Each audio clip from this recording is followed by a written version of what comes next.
कोल्हापूर शहराच्या हद्दवाढीवरून ग्रामीण विरुद्ध शहरी असा संघर्ष सुरू असताना आता महायुतीतील शिवसेनेचे दोन आमदार एकमेकांच्या समोर आलेले आहेत। कोल्हापूर उत्तरचे आमदार राजेश क्षीरसागर यांनी शहराच्या हद्दवाढीला समर्थन दिले, तर त्याच वेळी करवीरचे शिवसेनेचे आमदार चंद्रदीप नरके यांनी मात्र शहराच्या हद्दवाढीला कडाडून विरोध केलाय। आज कोल्हापूर शहरात हद्दवाढीच्या समर्थनार्थ आणि हद्दवाढीच्या विरोधात आंदोलन सुरू आहे।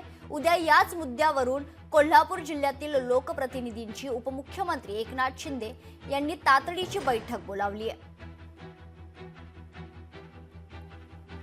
आता ज्या ठिकाणी अगदी शहराला म्हणजे शहरच निर्माण झालेली अशी काही गाव आहे, ग्रामपंचायत आहे, त्यात तर पहिल्या टप्प्यामध्ये आपण शहरामध्ये आल्या पाहिजे अशी आपली भूमिका आहे।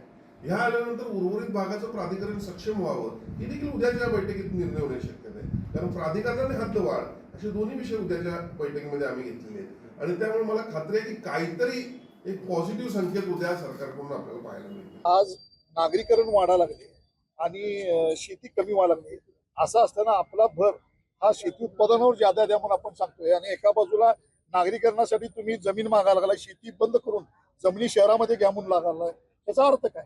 प्रत्येकाचा विरोध आहे, प्रत्येकाला आंदोलन करण्याची गरज आहे। मी आपल्याला सांगितलं, मी ज्या ठिकाणचं लोकप्रतिनिधी करतो ते माझं मत आहे, माझं मत कुणावर आहे, त्या भागातल्या जनतेची विचार काय तो बघूनच मी या ठिकाणी हा निर्णय घेत असतो। लोकशाही मराठी ऐका, पहा, जागरूक रहा।